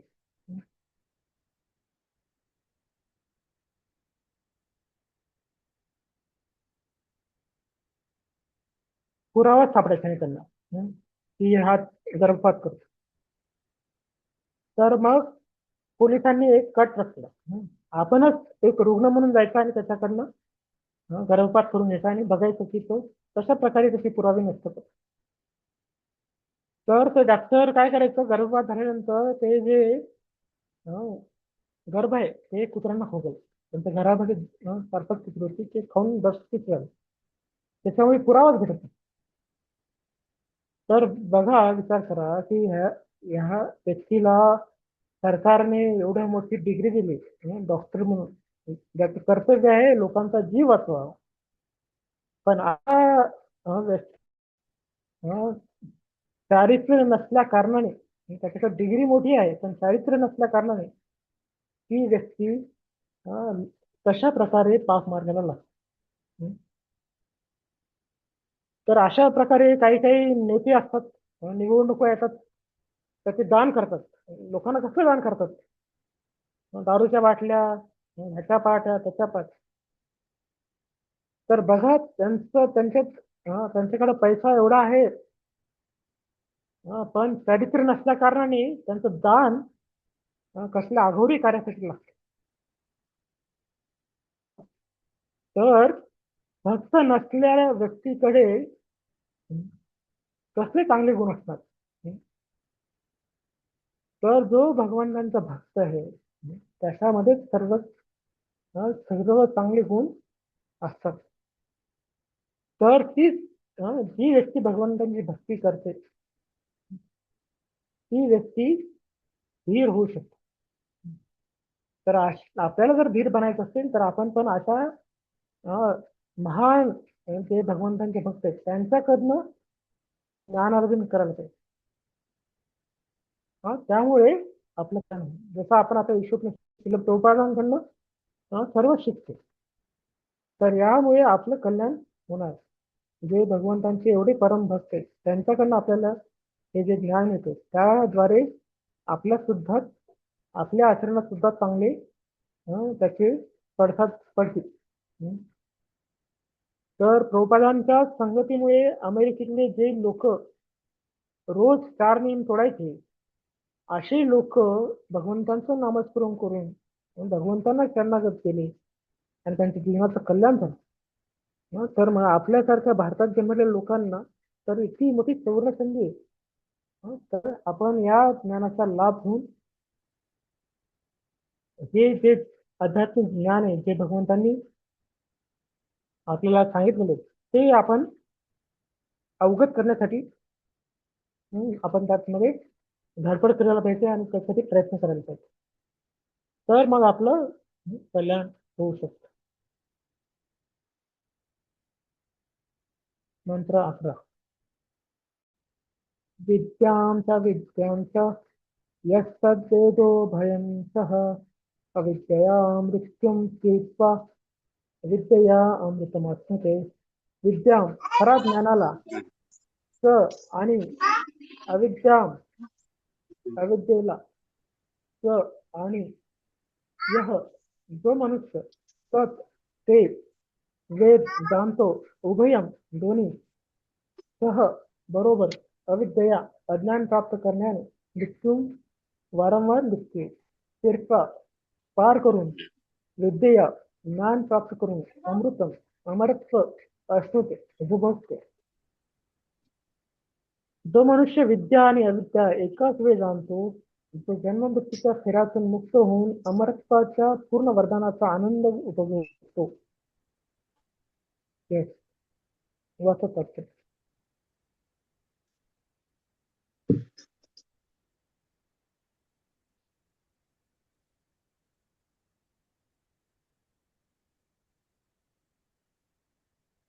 हरे कृष्णा. हा वाचा हरी बोल. हरे कृष्णा. हरे कृष्णा ऐकू येते वाचा. हा प्रभू वाचू का? येते. आवाज येतो प्रभू? हा येते वाचा तुम्ही. हा प्रभू दंड प्रणाम. हरे कृष्णा. या भौतिक जगाच्या निर्मितीपासून प्रत्येक जण अमरत्वासाठी प्रयत्न करीत आहे, परंतु निसर्ग नियम इतके निर्दयी आहेत की कोणीही मृत्यूच्या तावडीतून सुटू शकत नाही. कोणालाही मरण नको असते, तसेच वृद्ध होणे किंवा आजारी पडणे सुद्धा आवडत नसते. निसर्गाच्या नियमाप्रमाणे कोणीही मृत्यू, वृद्धावस्था किंवा आजारपण यांच्यापासून स्वतःला वाचू शकत नाही. भौतिक ज्ञानाच्या प्रगतीने सुद्धा जीवनाच्या या समस्या सोडवलेल्या नाहीत. भौतिक विज्ञान अणुबॉम्बचा शोध लावून अधिक लवकर मृत्यू आणू शकते, परंतु मनुष्याचे आजारपण, म्हातारपण आणि मृत्यू यांच्या क्रूर पंजातून सुटका करणारे साधन शोधू शकत नाही. भौतिक बाबतीत पुष्कळ प्रगती केलेल्या हिरण्यकशिपूची कथा पुराणात दिली आहे. आपले भौतिक सामर्थ्य आणि अविद्येच्या बळावर मृत्यूवर विजय मिळवण्यासाठी ज्याने इतकी कठोर ध्यान साधना केली की त्याच्या सिद्धीमुळे सर्व ग्रहावरील निवासी त्रस्त झाले. सृष्टीकर्ता ब्रह्मदेवांना त्याने खाली येण्यास भाग पाडले व त्यांच्याकडून अमर होण्याचे वरदान मागू लागला. ब्रह्मदेव सर्व ग्रहावर शासन करणारे विधाता आहेत, तरी देखील ते म्हणाले की स्वतः अमर नसल्यामुळे मी असे वरदान देऊ शकत नाही. भगवद्गीतेत 8:18, 7:8, 17 अध्यायात सांगितल्याप्रमाणे ब्रह्मदेवाचे आयुष्यमान फार दीर्घ आहे, परंतु याचा अर्थ असा नव्हे की ते अमर आहेत. हिरण्य म्हणजे सोने आणि कश्यपू म्हणजे मऊ शय्या. या धूर्त महाशयांना संपत्ती आणि स्त्री या दोन गोष्टीमध्येच रुची होती. अमर होऊन या दोन्हींचा एचेत्य भोग घ्यावयाची त्यांची इच्छा होती. अमरत्वाचा वर देऊ शकत नाही असे ब्रह्मदेवांनी सांगितल्यामुळे कश्यपूने मृत्यूपासून वाचवण्यासाठी ब्रह्मदेवांकडून आडमार्गाने अनेक वर मागितले. तो म्हणाला, कोणतेही मनुष्य, पशु, देवता किंवा 84 लक्ष योनीतील कोणत्याही जीवापासून अस्त्राने वा ना शस्त्राने, ना पृथ्वीवर, ना पाण्यात किंवा हवेत आपला मृत्यू होऊ नये. अशा प्रकारे हिरण्यकश्यपूने मूर्खपणाने विचार केला की हे सर्व वर त्याला मृत्यूपासून वाचवू शकतील. अंततः हिरण्यकश्यपूला ब्रह्मदेवानी हे सर्व वर दिले असले तरी अर्ध शरीर नराचे आणि अर्ध सिंहाचे अशा नृसिंहदेवांचे अवतार घेऊन भगवंतांनी इतर कोणत्याही शस्त्रांनी नाही तर स्वतःच्या नखांनी त्याला ठार मारले. शिवाय त्याला जमिनीवर, हवेत अथवा पाण्यात न मारता त्याच्या संकल्पनेच्या पलीकडे त्याला आपल्या मांडीवरती मारले. मुख्य मुद्दा हा आहे की हिरण्यकश्यपू सारखा सर्वात शक्तिशाली भोगवादी अनेक योजना आखून सुद्धा अमर होऊ शकला नाही, तेव्हा सध्याच्या क्षुद्र हिरण्यकश्यपूंच्या हातून काय साध्य होईल. त्यांचे योजना क्षणोक्षणी विफल होत आहेत. ईशोपनिषद आपल्या उपदेश देते की जीवनाच्या संघर्षात विजय मिळवण्यासाठी आपण एकांगी प्रयत्न करू नये. प्रत्येकाने जगण्यासाठी कठोर संघर्ष करीत आहेत. निसर्गाचा नियम अतिशय कठोर आहे, ते कोणालाही त्याचे उल्लंघन करू देत नाही. जर आपल्याला अमरत्व प्राप्त करायचे असेल तर आपण भगवत धामात परत जाण्यास तयार असले पाहिजे. ज्या पद्धतीने आपण परत भगवत धामात जाऊ शकतो ती ज्ञानाची एक वेगळी शाखा आहे व उपनिषद, वेदांत सूत्र, भगवद्गीता आणि श्रीमद भागवतासारख्या वैदिक शास्त्रातून आपण ती शिकली पाहिजे. या जीवनात सुखी होण्यासाठी व भौतिक शरीर सोडल्यावर शाश्वत आनंदमय जीवन जगण्यासाठी आपण पवित्र ग्रंथांचा अभ्यास करून दिव्य ज्ञान संपादन केले पाहिजे. बद्ध जीव भगवंताबरोबर शाश्वत नात्यास विसरला आहे. आपल्या तात्पुरत्या जन्मस्थानाला सर्वस्व मानून बसला आहे. म्हणून भगवंतांनी त्यांच्यावर कृपा करण्याकरता भारतात वरील शास्त्रे व इतर देशात अन्य शास्त्रे दिली आहेत. या शास्त्रामुळे स्मृती गमावून बसलेल्या मानव आठवू शकेल की हे भौतिक जग त्याच्या निवासस्थानी नाही. जीवात्मा आध्यात्मिक जगाचा निवास आहे व त्याच्या ठिकाणी परत गेल्याने तो सुखी होऊ शकतो. भगवंत आपल्या धामातून अधिकृत प्रतिनिधींना या संदेशाचा प्रचार करण्यासाठी पाठवतात. या संदेशाचा स्वीकार करून आपण भगवत धामात जाऊ शकतो. कधी कधी हे कार्य करण्यासाठी भगवंत स्वतः अवतरित होतात व सर्व जीव भगवंतांना प्रिय पुत्र व अंश असल्यामुळे भौतिक संसारात जीवाला भोगावी लागणारे दुःखे पाहून भगवंतांना आपल्यापेक्षा अधिक वाईट वाटते. या भौतिक जगाची दुःखे अप्रत्यक्षपणे आपल्याला आठवण करून देतात की हे भौतिक वातावरण आपल्याकरिता योग्य नाही. बुद्धिमान जीव या इशाऱ्याकडे लक्ष देतात व त्वरित विद्या किंवा दिव्य ज्ञान प्राप्त करण्याचा प्रयत्न करतात. दिव्य ज्ञान मिळवण्यासाठी मनुष्य जीवन ही सर्वोत्तम संधी आहे. या सुसंधीचा जो लाभ घेत नाही तो नराधम समजला पाहिजे. इंद्रिय सुखाकरिता भौतिक ज्ञानाची प्रगती किंवा अवेद्धीचा मार्ग अनुसरणे म्हणजे वारंवार जन्म मृत्यूचा स्वीकार करणे. सनातन जीवाला जन्म किंवा मृत्यू होत नसतो. जन्म किंवा मृत्यू आत्म्याच्या बाहेरील आवरणाला भौतिक शरीराला लागू होतात. मृत्यू म्हणजे बाह्य शरीर उतरणे तर जन्म म्हणजे ती वस्त्रे परिधान करणे. अविद्येत गुंग असलेल्या मूर्खांना या निर्दयी वस्त्र बदलण्याच्या पद्धतीबद्दल काहीच वाटत नाही. माया शक्तीच्या सौंदर्यावर मोहित होऊन ते पुन्हा ते क्लेश भोगत राहतात आणि निसर्गाच्या नियमापासून कोणताही धडा घेत नाही. म्हणून विद्येची किंवा दिव्य ज्ञानाच्या जोपासण्याची नितांत आवश्यकता आहे. व्याधीग्रस्त भौतिक अवस्थेत इंद्रिय सुखाला मर्यादा घातली पाहिजे. भौतिक देहात अनिर्बंध इंद्रिय भोग करणे हा अज्ञानाचा तसंच मृत्यूचा मार्ग आहे. प्रत्येक जीवात्म्याला त्याच्या मूळ आध्यात्मिक स्वरूपात व सर्व इंद्रिय असतात. त्याला इंद्रिय नाहीत असे नाही, परंतु भौतिक शरीर आणि मन आणि आच्छादिल्यामुळे ही सर्व इंद्रिय आता भौतिकरित्या प्रगट झाली आहेत. भौतिक इंद्रियांची कार्ये मूळ आध्यात्मिक इंद्रियांच्या कार्यात एक विकृत प्रतिबिंब आहे. रोगग्रस्त अवस्थेत जीवात्मा भौतिक आवरणाखाली भौतिक कार्य करतो तेव्हा जडवादाचा रोग नाहीसा होईल. तेव्हाच खरे इंद्रिय सुख उपलब्ध होणे शक्य आहे. सर्व भौतिक प्रदूषणापासून मुक्त झालेल्या खऱ्या आध्यात्मिक स्वरूपातच शुद्ध इंद्रिय सुख उपभोगणे शक्य आहे. खऱ्या इंद्रिय सुखाचे आस्वादन करण्याकरता रुग्णाने अगोदर बरे व्हायला हवे. मनुष्य जीवनाचा उद्देश किंवा इंद्रिय भोग नसून भौतिक रोग बरा करणे हा आहे. भौतिक रोग बळावणे हे ज्ञानाचे लक्षण नसून अविद्या किंवा अज्ञानाने लक्षण आहे. आपल्या चांगल्या आरोग्याकरता शरीराचे तापमान 105 अंशावरून 107 अंश असे न वाढता ते 98.6 अंश या साधारण तापमान ठेवले पाहिजे. अशा प्रकारे इंद्रिय भोग कमी करणे मनुष्य जीवनाचे ध्येय असले पाहिजे.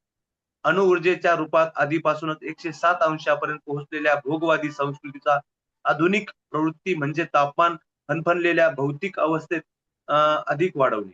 त्याच वेळी कोणत्याही क्षणी जग नरकात जाऊ शकते अशा मूळ राजकारणी करीत आहेत. भौतिक ज्ञानाची प्रगती व आध्यात्मिक ज्ञान या सर्वांना महत्वपूर्ण जीवनाच्या अंगाची उपेक्षा केली की हेच फळ मिळते. ईशोपनिषद या ठिकाणी आपल्याला सावधान करते की मृत्यू पंथाला घेऊन जाणारा हा धोक्याचा मार्ग आपण सोडून दिला पाहिजे. या उलट आपण दिव्य ज्ञान विकसित केले पाहिजे जेणेकरून मृत्यूच्या क्रूर पंजापासून पूर्णपणे मुक्त होऊ. याचा अर्थ असा नव्हे की शरीराच्या निर्वाहासाठी लागणारी कार्य बंद केली पाहिजे. ज्याप्रमाणे रोगमुक्त होण्याकरता आपण आपले तापमान पूर्णपणे थांबवित नाही त्याचप्रमाणे आपली कृती थांबवण्यासाठी प्रश्नच उद्भवत नाही. परिस्थितीचा जितका फायदा करून घेता येईल तितका करून घ्यायला हवा. दिव्य ज्ञानाच्या उपासनेसाठी शरीर आणि मन यांच्याही मदतीची गरज आहे. म्हणून आपल्या ध्येय गाठण्याकरता शरीर आणि मन यांचा सांभाळ आवश्यक आहे. शरीराचे तापमान साधारणतः 98.6 अंशावर असं राहिले पाहिजे. भारतातील महान ऋषी मुनींनी दिव्य आणि भौतिक ज्ञानाच्या संतुलित विकासाने हे प्राप्त करण्याचा प्रयत्न केला आहे. मात्र इंद्रिय भोगाकरिता मानव बुद्धीचा दुरुपयोग करण्यास ते कधी अनुमती देत नाही. इंद्रिय भोगाच्या दिशेने जाणाऱ्या विकृत मानवीय प्रकृतीच्या वेदामध्ये मोक्षाच्या तत्वांखाली नियमित करण्यात आले आहे. या पद्धतीत धर्म, अर्थ, काम आणि मोक्ष यांचा समावेश आहे. परंतु आज लोकांना धर्म किंवा मोक्ष यामध्ये रुची नाही. त्यांच्या आयुष्यात एकच ध्येय आहे, इंद्रिय सुख. आणि ते प्राप्त करण्यासाठी ते आर्थिक विकासाची योजना आखतात. भ्रांत लोक विचार करतात की धर्म असावा, कारण त्यामुळे इंद्रिय सुखाकरता आवश्यक आर्थिक विकास होऊ शकतो. तसेच मृत्यूनंतर स्वर्गामध्ये सुद्धा हाच इंद्रिय भोग चालू राहण्याची हमी मिळाली म्हणून धार्मिक विधींचे पालन केले जाते. परंतु हा धर्माचा खरा हेतू नव्हे. धर्माचा खरा उद्देश आत्मसाक्षात्कार आहे. केवळ शरीर स्वस्थ निरोगी व ठेवण्यासाठी आर्थिक विकास केला पाहिजे, तेव्हा शांत मनाने निरोगी जीवन विद्या किंवा सत्य ज्ञान मिळवले पाहिजे. हेच जीवनाचे खरे ध्येय आहे. हे आयुष्य गाढवासारखे काबाड कष्ट करण्यासाठी किंवा इंद्रिय भोगाकरिता अविद्येच्या जोपासना करण्यासाठी नाही. श्रीमद भागवत पुराणात या विद्येचा मार्ग परिपूर्णरित्या समजावून सांगण्यात आले आहे. श्रीमद भागवतम परम सत्यासंबंधी विचारणा करण्यास निर्देशित करते. परम ब्रह्म, नंतर परमात्मा आणि शेवटी भगवान असा परम सत्याचा क्रमशः साक्षात्कार होत असतो. 10व्या मंत्राच्या तात्पर्यामध्ये सांगितलेल्या भगवद्गीतेच्या 8व्या तत्वज्ञानानुसार त्यांनी विरक्ती आणि ज्ञान मिळवले आहे. असा महात्मा व्यक्तीकडून परम सत्याचा साक्षात केला जातो. भगवंताच्या दिव्य प्रेममय सेवेची प्राप्ती करणे हा त्या 18 तत्वांच्या मध्यवर्ती हेतू आहे. म्हणून समाजाच्या सर्व थरातील लोकांना भगवंताच्या भक्तीची कला शिकवण्यासाठी प्रेरणा दिली जाते. श्री रूप गोस्वामींच्या भक्तिरसाब सिंधू या ग्रंथात विद्येच्या ध्येयाचा निश्चित मार्ग दिला आहे. श्रीमद भागवतात 1.214 विद्येच्या जोपासण्याचा तात्पर्य खालीप्रमाणे दिले आहे. तस्मादिक्रियेने मनसा भगवान तत्वाच्या प्रती श्रोताविषय कीर्तव्य ध्येय पूजिता विद्यता. म्हणून एकाग्र मनाने भगवंताविषयी श्रवण, कीर्तन, स्मरण आणि पूजन करावे, कारण भगवंत भक्ताचे रक्षक आहेत. धर्म, अर्थ, काम आणि मोक्ष हे जर भगवंताच्या प्रेममय भक्तीच्या प्राप्तीसाठी नसतील तर ईशोपनिषदाच्या पुढील मंत्रात सांगितल्याप्रमाणे हे केवळ अविद्येच्या निरनिराळे प्रकार आहे. हरे कृष्ण प्रभू दंडोत. हरे कृष्ण. हरे कृष्ण.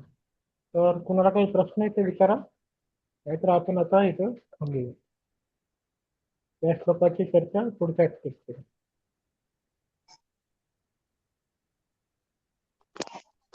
हरे कृष्ण. हा येस तो. हरे कृष्ण प्रभूजी. हरे कृष्ण दंडोत. हरी बोल. हा विचारा ना, ऐकू येतं. प्रभूजी हरी बोल म्हटलं. मग ते विद्या आणि अविद्या माझ्या फोनला जरा तुमचं ज्यावेळेस तुम्ही ती चर्चा चालू होती ना प्रभूजी. हॅलो. काय विद्या आणि अविद्यावरती तुम्ही ज्यावेळेस बोलत होते प्रभूजी, तर त्यावेळेस आवाज असा क्लिअरिटी येत नव्हती, तर मला थोडस ते जरा हा तुम्ही रेकॉर्डिंग थोडं शॉर्ट मध्ये हा ठीक आहे ना. हे क्लास रेकॉर्ड होत आहेत ते ऐका मग. हरी बोल. रेकॉर्डिंग मिळेल तुम्हाला, तुम्ही ते ऐकून घ्या रेकॉर्डिंग. हा प्रश्न कुणाला आहे का? ठीक आहे. तर आपण भेटू पुढच्या आठवड्यात. हरे ठीक आहे. हरे कृष्ण.